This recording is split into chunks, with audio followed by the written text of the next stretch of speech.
Okay देखो, तो भारत विच नवें राज्यां दे उदय दी जो सीरीज चलती पई है, इस सीरीज दे विच अज आपां टॉपिक करना है मैसूर राज।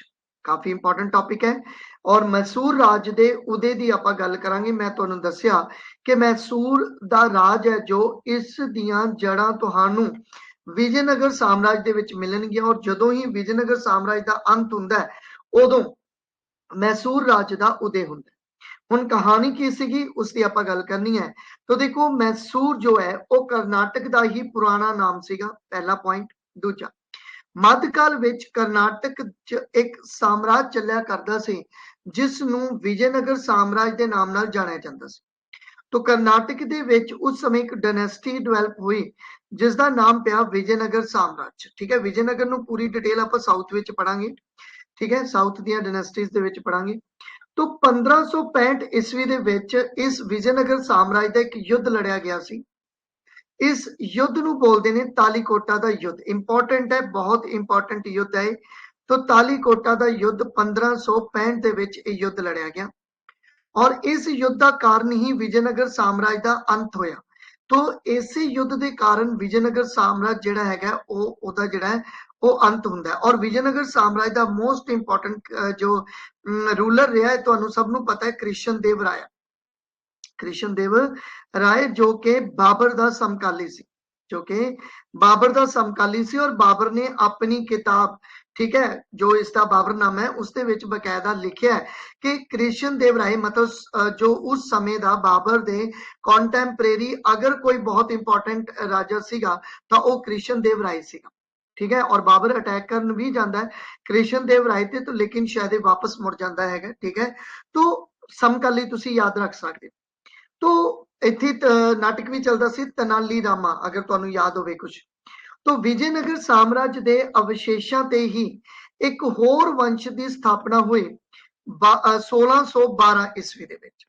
ठीक है, 1612 ईस्वी दे विच जिस नूं वडियार वंश जिहड़ा वो कहा जाता है, या वडियार वंश की जिहड़ी वो स्थापना की गई सी 1612 ईस्वी दे विच। ठीक है, वडियार वंश की स्थापना की किसने सी? तो वो वेंकट दूजा ने की सी।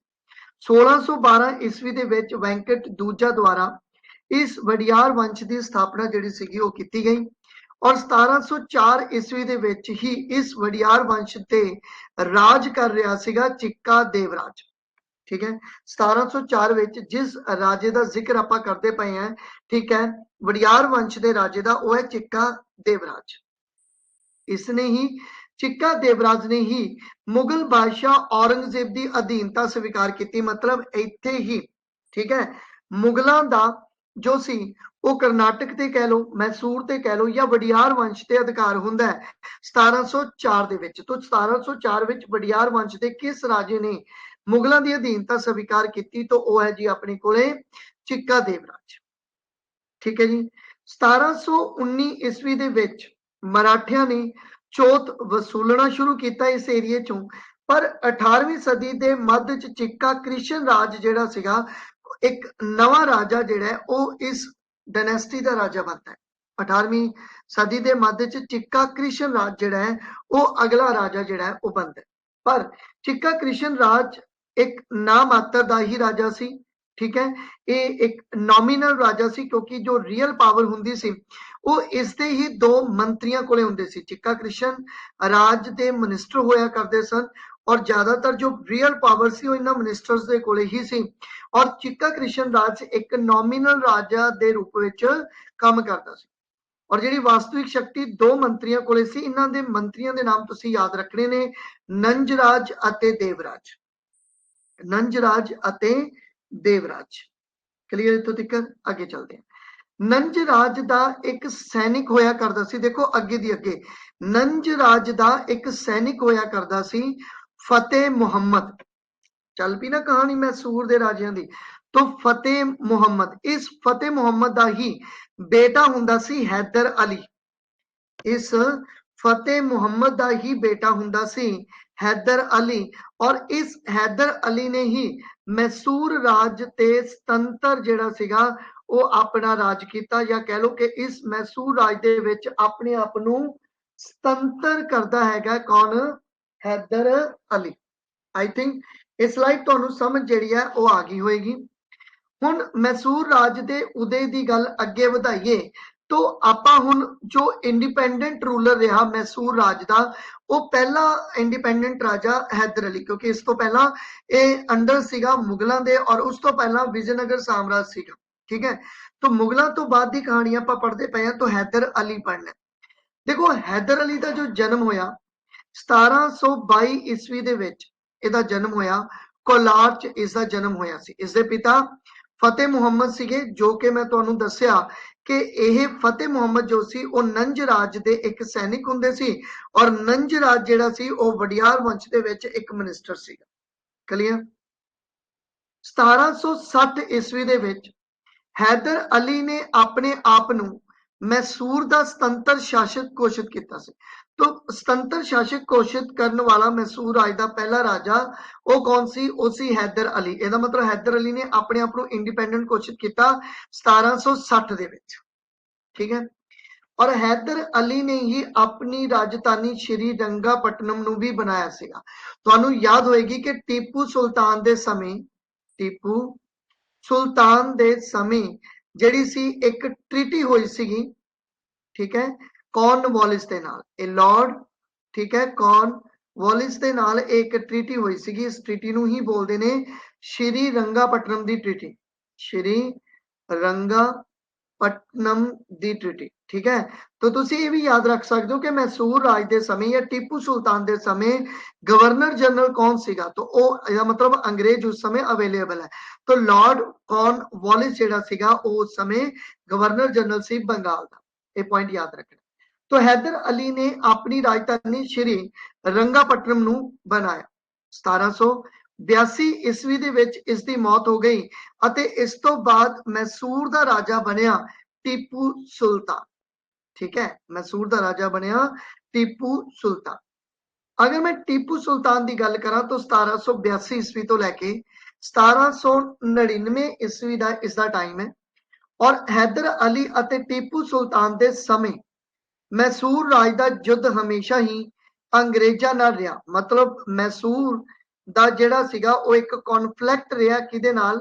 अंग्रेजों नाल। ठीक है, और इसलिए आप कई जड़ियां वॉर देखते हैं, एंग्लो मैसूर वॉर नू जिहड़ा हैगा वो डिस्कस करते हैं। ठीक है, और पूरी दी पूरी स्टोरी मैसूर राज दी या हैदर अली टीपू सुल्तान दी इन्हां एंग्लो लड़ाइयां दे विच ही छुपी हुई है। तुसीं सिर्फ ये लड़ाइयां याद करनी जिन्हां नू एंग्लो मैसूर युद्ध के नाम नाल जानिया जाता है। तो आप ये देखांगे कि मैसूर राज के समय जो अंग्रेजों का अते मैसूर राज का युद्ध होया उसका नाम की सी? उस समय का शासक कौन सी मैसूर राज का? उस समय गवर्नर जनरल कौन सी? अते इस लड़ाई तो बाद कोई संधि हुई तो उसका नाम की सी? तुहानू एग्जाम दे विच सिर्फ इस पॉइंट तो ही पूछा जाएगा। ठीक है, तो आप एक एक करके इन्हां दी लड़ाइयां नू जिहड़ा हैगा वो डिस्कस करते हैं और देखते हैं कि इन्हां लड़ाइयां दे विच की चीज इंपॉर्टेंट है। देखो पहला जो युद्ध होया, पहला एंग्लो मैसूर जो युद्ध होया इस 1767 तो लैके 69 तक ये युद्ध चलिया सी। और इस युद्ध के समय मैसूर राज का जो राजा सी वो हैदर अली सी, दक्षिण भारत का एकमात्र शासक जो अंग्रेजों तो पराजित नहीं होया। ठीक है, लॉर्ड वेरेलिस्ट इस समय गवर्नर जनरल सीगे और इस लड़ाई तो बाद 1769 ईस्वी च हुई मद्रास की संधि और इस लड़ाई का कोई रिजल्ट जिहड़ा सीगा वो नहीं निकलिया। तो पहली एंग्लो मैसूर युद्ध 1767 तो 69 तक जिहड़ी है ये लड़ाई हुंदी है, पॉइंट याद रखना। उस तो बाद दूसरा एंग्लो मैसूर युद्ध की अगर आप गल करिए तो ये 1780 तो लैके 84 तक रहा। ठीक है, और इस समय हैदर अली अते बाद विच टीपू सुल्तान दे नाल ये लड़ाई हुंदी है क्योंकि इस दूसरे एंग्लो मैसूर युद्ध दे विच हैदर अली दी मौत हो जाती है और इसे लड़ाई दौरान हैदर अली तो बाद मैसूर राज दा जो उत्तराधिकारी बनता है वो टीपू सुल्तान बनता है। लेकिन इस समय अगर पूछ लें कि गवर्नर जनरल ऑफ बंगाल कौन सी? उसी वॉन हेस्टिंग्स। ठीक है, 1784 ईस्वी विच मंगलोर की संधि भी की जाती है। इस लड़ाई के दौरान जिहड़ी संधि हुई वो मंगलोर की संधि हुई।